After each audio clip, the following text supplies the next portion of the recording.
Turns out the Sacramento Kings, who haven't won in almost 2 decades, aren't the preferred destination for Jaden Ivey, according to reports. But should the Sacramento Kings even care about that? And Keegan Murray spoke with members of the media about his fit with the Kings, De'Aaron Fox and Domantas Sabonis. It's all on today's episode of the Locked On Kings podcast.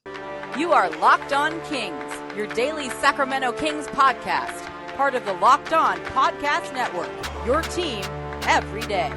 And now, ladies and gentlemen, it is that time for another episode of Locked On Kings. Hello and welcome into Locked On Kings, your podcast hub for Sacramento Kings coverage all regular season and all off season. My name is Matt George. I have the privilege of being your host here. I'm a sports producer and reporter at ABC 10 News in Sacramento, and we are 1 week away from the NBA draft, so it's no surprise that rumors are running wild. Preferences and where camps want their prospects to go, what teams might be interested in moving up in the draft and trading for the Kings pick. It's no surprise that right now all of these rumors and conversations and topics are circulating, which is great for a sports podcast, which is great for a Sacramento Kings podcast here as we approach the NBA draft. And we have a lot to cover today from the reports that Jaden Ivey does not necessarily prefer the Sacramento Kings to draft him, to some preferences is being announced or leaked from the Sacramento Kings potentially, who head coach Mike Brown and owner Vivek Ranadive might want the Kings to draft. There's Keegan Murray speaking with members of the media today. He had a pre-draft virtual media availability. Myself and different members of Kings media were in that, got to ask him a few questions. He's going to share his thoughts, and you're going to hear him, what he had to say about potentially playing and fitting with the Sacramento Kings. And then the Washington Wizards reportedly are interested in Jaden Ivey and are interested in moving up to number 4. And I'm going to really share with you why I'm not too interested, even if Bradley Beal is on the table. So all of that to cover in today's episode of Locked On Kings. We have no time to waste. So let's jump right in. And we're going to start with this report from ESPN's Jonathan Givony, who's a very good draft insider, very good draft analyst. So what he says is credible. What he says has to be taken into account. Now, there's a lot of vague wording in here. There's a lot of not confirming, but might and allegedly and things like that.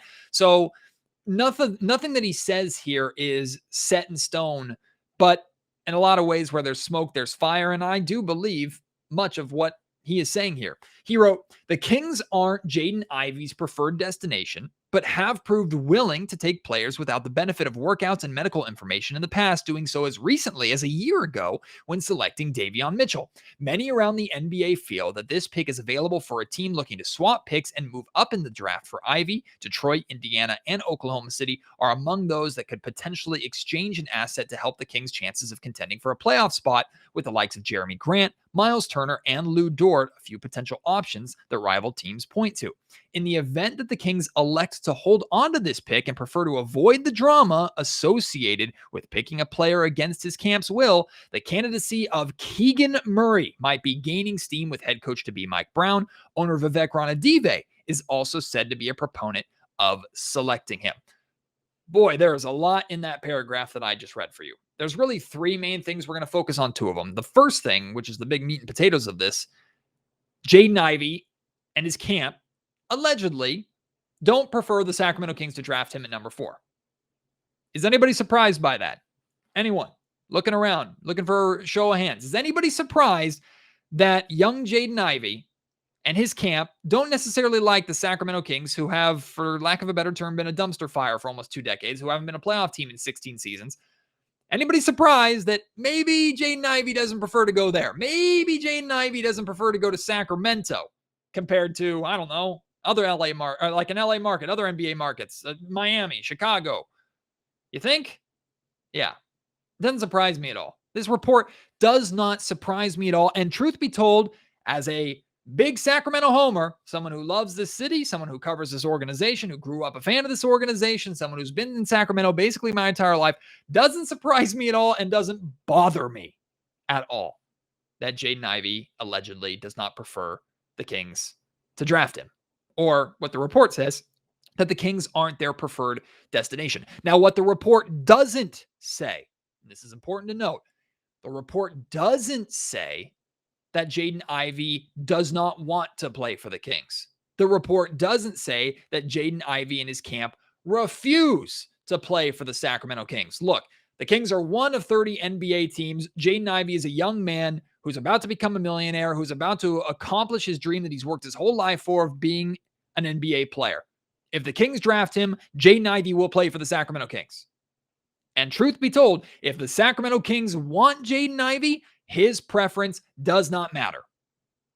Maybe it matters a little bit in the sense that, like Jonathan mentioned, like the drama associated behind it. And we know the Kings have experienced drama with camps before, most recently Marvin Bagley, right? Maybe a little bit right now with Dante DiVincenzo. But really, it does not matter that much because the Kings are confident that whoever they draft is going to play for them, even if they wouldn't necessarily pick the Kings out of all 30 NBA teams to go to. Newsflash, I don't think there's many prospects other than like Tyrese Halliburton recently and De'Aaron Fox, who kind of knew he was going to Sacramento and liked the idea of being the guy in Sacramento. There aren't too many prospects who would willingly say, you know what, I want the Kings to draft me. If I were an NBA player and I had no affiliation to the Kings, I was not a fan of them, I was not born and raised in Sacramento like I am, I would not pick the Sacramento Kings as my top destination to be drafted. Who would? Why would you? There's so many reasons why not to. Another reason could be also, look at Jaden Ivey. He is a ball-dominant, athletic, attack the basket, fast, speedy, exciting, creative, flashy guard. I just described De'Aaron Fox with all those terms. Why would Jaden Ivey be floored by the idea or super excited by the idea? Why would Jaden Ivey's camp be super excited by the idea of being drafted to a team where their best player, their max guy, is nearly identical to your guy, your prospect skill set? There's a very good chance that they look at the Kings scenario, Kings situation, and go, they already have what my guy can provide. They're never going to choose my guy over De'Aaron Fox. So it's not a good fit for us. We've been talking about, or at least I've been talking about on Locked On Kings, how questionable of a fit Jaden Ivey is since the very beginning.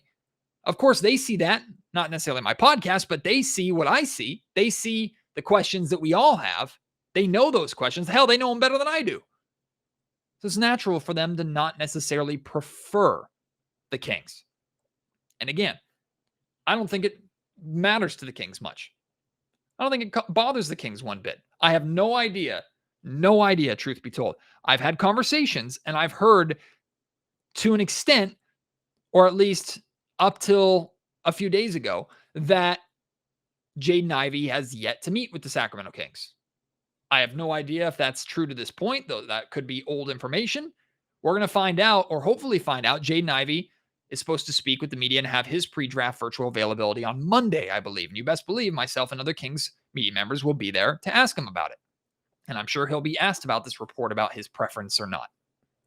But my belief is that if Monte McNair wants Jaden Ivey, which is very possible, he's going to draft Jaden Ivey. And you don't really worry about it because in reality, you're the team that has full control. You have at least 8 years or roughly around 8 years of control. You have his rights after his rookie deal. You have his rights. He's a restricted free agent. So you can match even if he wants to leave. So I'm sure McNair, the Kings front office, Kings ownership, their fans, myself, I'm sure we would all love for the Kings to draft a player who is so gung-ho about playing here in Sacramento that only wants to play the Kings, wants to go nowhere else. I'm sure we would love that. I think that's one of the reasons why people fell in love with Tyrese Halliburton so much, is it sounded like Tyrese really, really, really wanted to play for the Sacramento Kings and be drafted by the Kings. And of course he was. But in reality, it really doesn't matter that much.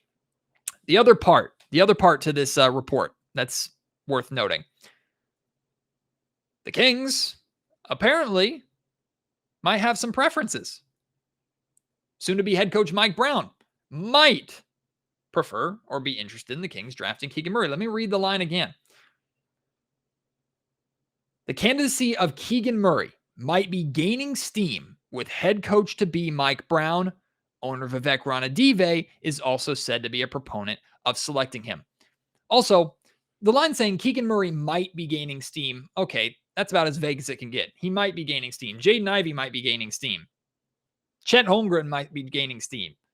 Again, you kind of have to take everything here. It's what the reason, the use of the word might by Jonathan here is basically him saying, I'm not reporting that Mike Brown wants Keegan Murray. I'm not reporting that Vivek wants Keegan Murray.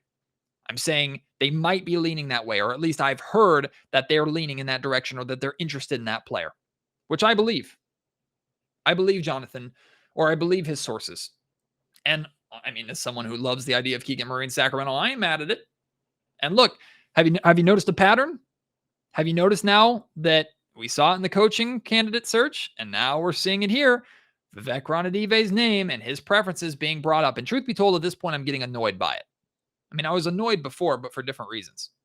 And this is not just because I agree with Vivek's alleged preference of Keegan Murray.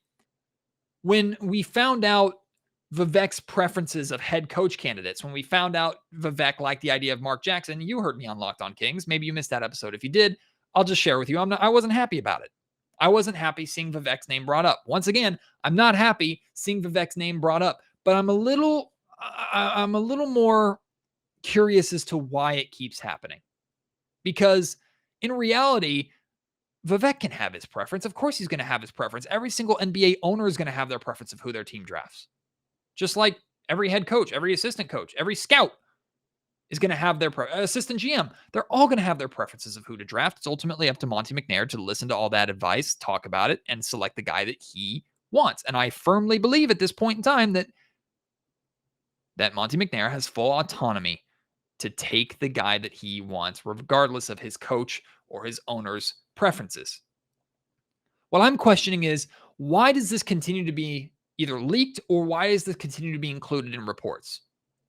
I don't know who's leaking it. I have no idea where it's coming from the organization, who's getting word of his preferences and sharing it. Regardless, I don't think they have the best intent of the Sacramento Kings in mind, because they know the past. They know Vivek's history of meddling and the frustration that fans have had with it. And continuing to include it in reports only fuels that fire, only is intended to spark that reaction. I'm not saying that Jonathan is intentionally including that to piss off Kings fans for no other reason. If he got the information that Vivek has a preference, that's information that's worthwhile to put out there. But the intent is not to share who an owner likes. The intent is to plant the seed of, oh, here we go. If the Kings draft Keegan Murray, is it because Vivek Ranadive wanted Keegan Murray? It's annoying. It's tired. And as understandable as it is for anybody to still be frustrated, as I am frustrated with Vivek being brought up and the possibility of Vivek pushing his own agenda or pushing his own beliefs on basketball decision makers, honestly, at this point in time, I'm more willing to dismiss this than I am to make a big deal out of it. I'm more annoyed than I am concerned. And I think Kings fans should be at that point as well. But if head coach Mike Brown likes Keegan Murray, I agree with head coach Mike Brown. I think he's a smart basketball talent evaluator. I think Keegan Murray is going to be a fantastic, or would be a fantastic fit in Sacramento if they were to draft him. And I agree wholeheartedly. So I was, I guess, somewhat happy to read the last part of that report. Speaking of Keegan Murray, he spoke with members of the media today. Myself and a couple other Kings media members asked him some questions about his fit with the Kings. You're going to hear what he had to say directly from his mouth coming up next, after I tell you about a great sponsor here of the Locked On Kings podcast. That is Prize Picks. They are the /1 daily fantasy app for the NBA. Really, it's daily fantasy made easy. The way it works, you pick 2 to 5 players and an over-under on their projections, and you can win up to 10 times on any entry, and it's just you versus the projected numbers. You can pick all sorts of props like points scored, rebounds, or even steals. Entries can be made in 60 seconds or less. It's that easy. Prize Picks is safe. They offer fast withdrawals. You can use their award-winning app on both the App Store and Google Play. And right now, you can not only play for basketball, you can still play with the NBA Finals going on right now, even if there's just one more game, potentially Game 6 tonight.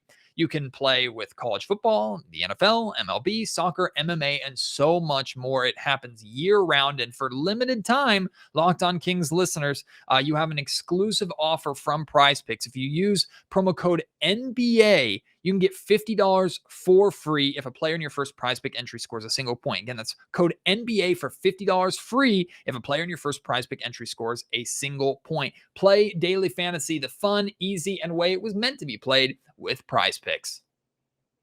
You know my preference of Keegan Murray at this point. I have no idea if Keegan Murray is Monty McNair's preference. I have no idea if the Sacramento Kings plan on taking him number 4 or plan on moving back to take him, or what their plans are on draft night. But what we do know now, because Keegan Murray shared it, is that he and the Kings have met. He and the Kings are in communication and continue to be in communication with one another. Instead of me just sharing it, why don't you hear it directly from Keegan Murray's mouth?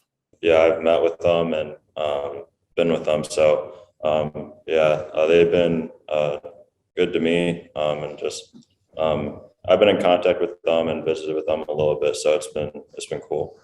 They have a really good core right now with their team, with Sabonis and Fox, also Davion and Harrison Barnes as well. I think they have a really good mix right now, and brought along a really good coaching staff that I think will get things done. So I think for me to fit in with them, I think I have a good relationship with them, and I think my game is really versatile. So I'm able to fit in at different places, different spots, wherever they need me to go. So I think for me, being a King, I'd want to be part of that culture and be a part of a group that can turn that franchise around and get to the playoffs and do really well in that. So I think it'd be a great opportunity. Yeah, I've visited with them, met with them, talked to them. So I think just me fitting in with them, kind of bring another guy that's versatile, knows the game. I think I just kind of bring a winning culture. I feel like I just have a winning mentality. Not really that many distractions. Just focus on the task at hand and try and get that job done. So for me, I think I just fit in with all the other guys and bring in that winning mindset. I feel like they're on the rise. They've completely got a new coaching staff with Mike Brown, who's coached a lot of great players, a lot of winning players. So I feel like they're a team that can turn it around. They've got a lot of veteran guys, really good, talented team. So I feel like they're headed in the right direction. It's just a matter of if and when they'll get there. So there you go. Keegan Murray sharing his thoughts on playing with the Kings core, his thoughts on the fit, the fact that he is in communication with the Sacramento Kings and has met with them. I'm not really saying that I would bet that the Kings would take Keegan Murray at this point in time, but I am saying that there clearly is interest from both parties. And that is definitely a good thing, especially for someone like me who thinks Keegan Murray should be the pick. But if you want to respond to anything that Keegan said there, want to weigh in on the Kings potentially drafting Keegan Murray, if you want to share your thoughts on the Jaden Ivey reports, feel free to do that right now at Matt George Sack on Twitter. Email me, mattgeorgesports@gmail.com, and leave your thoughts in the YouTube comment section down below. And we still have to talk about the Washington Wizards allegedly being interested in the Kings' number 4 pick and moving up to draft Jaden Ivey. I'll share those conversations and my thoughts on that in just a second after I tell you about another great sponsor here of Locked On Kings. I'm talking about BetOnline, the number 1 source for all your betting stats and sports information. You can find all the latest sports developments, news, and odds, including the NBA Finals going on right now, NHL Hockey Conference Finals, and the Stanley Cup Finals happening right now, Major League Baseball, of course, the latest fighting news, MMA, UFC, boxing happening all year long. BetOnline is your continued source for all your sports wagering information, including live betting, esports, and more. There are wagers up right now filling this NBA offseason with plenty of stuff for you to bet on. There's plenty of betting props around the NBA draft where you think players are going to be selected. There's plenty of stuff, future bets out there. Like if you're an NFL football fan, now that the schedules are out, there's NFL future and championship bets for you to make money on. Whatever you do, make sure you're using your sports knowledge and cashing in at BetOnline, where the game starts. Washington Wizards insider Quentin Mayo said this: Washington's front office is really high on 6'4" guard Jaden Ivey out of Purdue. They've spent a significant amount of time discussing possible trade packages to acquire the number 4 overall pick from Sacramento. Ivey's assumed draft position, sources tell me. Ivey, 20, regularly pulls comparisons to explosive combo guards John Morant and Russell Westbrook. Again, that's from Washington Wizards insider Quentin Mayo. So, allegedly, the Wizards are interested in Jaden Ivey. Allegedly, they're interested in moving up to number 4 to get Jaden Ivey. The Wizards currently have the 10th pick in this draft. That is a significant jump, a very significant jump, going from 10 to 4. That's 6 spots. Quick math there for you. Moving up 6 spots, that's going to take a lot, especially if they are as interested in Ivey as this report suggests they are. So what would the Washington Wizards have to include in any package in order to move up that high? Well, the first name that comes to anybody's mind is Bradley Beal. And I'm not saying that I would not consider Bradley Beal if I was the Sacramento Kings. Beal is a star. He certainly elevates the Kings into the playoff conversation right away coming to Sacramento. But Bradley Beal also has 1 more year left on his contract. 1 more year left. So would the Kings essentially be moving back from 4 to 10? I don't understand or don't believe that the Kings would make this move without at least taking that draft pick from or the 10th pick from the Washington Wizards.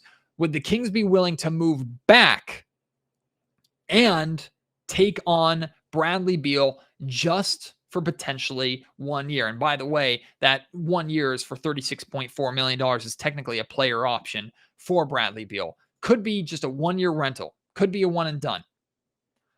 As much as I love Bradley Beal, and trust me, if this trade actually happened, I would be very, very excited. Very excited by the idea of Bradley Beal in Sacramento. I don't like the idea of a 1-year rental. I have a very hard time believing that Bradley Beal, who has been in Washington, has struggled to win in Washington, who is probably looking for a winning destination, unless he comes to Sacramento and the Kings blow everybody out of the water and everything goes so well that he says, you know what, this is the place that I want to stay. That's a major risk for the Kings to take. More than likely, I would say it's like a 70-30 chance, 70% chance that the Kings lose Jaden Ivey to, or rather, lose Bradley Beal to free agency next summer. Even if things go great, let's say the Kings make the 5th or 4th seed and make it to the 2nd round of the playoffs only to be eliminated. That's like best case scenario, in my opinion. I feel like he's leaving. I just don't like the possibility of the Kings trading number 4 for a 1-year rental of Bradley Beal. That's just me personally. I could be wrong. Now, there are other pieces that the Kings potentially could be interested in from Washington, but none that move the needle enough for me to want to move on from 4 and drop all the way down to 10, where I know guys like Keegan Murray or Shaedon Sharpe are not going to be. There are other potential players in that 10 range that could interest the Sacramento Kings, players that I know Sacramento Kings fans have kept their eyes on, like a Benedict Mathurin, an AJ Griffin, a Jeremy Sochan. But I don't like it. And that's probably a lot of that is probably coming from a place of love for Keegan Murray. I mean, Kyle Kuzma almost was a Sacramento King last offseason. Remember the Buddy Hield trade to the Los Angeles Lakers that fell through? Kyle Kuzma was supposed to come to Sacramento as part of that deal. Rui Hachimura. There are pieces, Corey Kispert, that the Washington Wizards have that the Sacramento Kings, I'm sure, would be interested in. I just don't know if that's the right move. Again, if the Kings are willing to trade number 4 to Washington, I have to believe that Bradley Beal is involved in that deal. And I'm sure there are some of you listen to this that go, are you crazy? You take that risk because Bradley Beal is a superstar, and that's exactly what the Kings are looking for. And I hear you. Again, I would not be disappointed or upset by Bradley Beal becoming a Sacramento King or the Kings trading for Bradley Beal. Not at all. I'd be very excited for next season. Very excited. I just don't believe that Bradley Beal would re-sign here. I don't. At this point, I do not. The Kings would have a year to change that. They're already concerned about losing Domantas Sabonis in 2 years and are trying to convince him to stick around. Hell, maybe you put all your apples in that basket, all your eggs in that basket, and go, look, we got 2 guys to convince to re-sign here. We're going to be good immediately. Okay, Like, if you want to take that risk, go for it. I certainly would be excited. It'd be plenty to talk about here on Locked On Kings. I just don't think that's the right swing. That's not the right swing for the fences, in my opinion. And I don't even know if the Wizards would be willing to do that, because the Kings would also have to add a boatload of money involved, or move a boatload of money in that deal in order to make finances work. I don't know if Harrison Barnes would have to be included in that deal. Rashawn Holmes probably would have to be included in that deal. We know the Kings have a bunch of expiring contracts, but the Wizards also want to get something extremely valuable for Bradley Beal.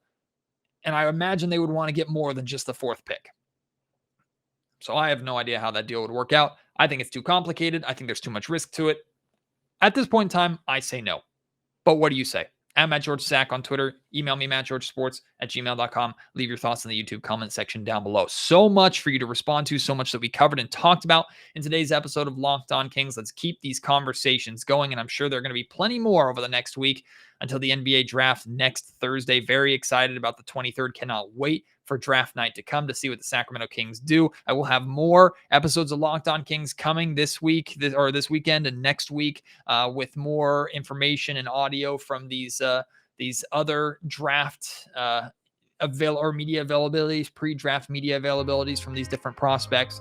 And I, of course, will be having more draft experts and everything on here. So make sure you continue listening to Locked On Kings. Really appreciate your support over this entire draft season. The numbers and just the feedback's been phenomenal. We are almost at our goal of 350 reviews on Apple Podcasts. Remember, if we get to 350, I will be buying a pair of opening night lower bowl tickets inside the Golden One Center for Kings, their first game of the season, and I will be giving them away to a couple Locked On Kings listeners. So please help me reach that goal. I really would appreciate it. Thank you to all of you who have left a review already, and I can't wait to have you join me on the next episode. Until then, my name is Matt George. You have been listening to Locked On Kings, part of the Locked On Podcast Network.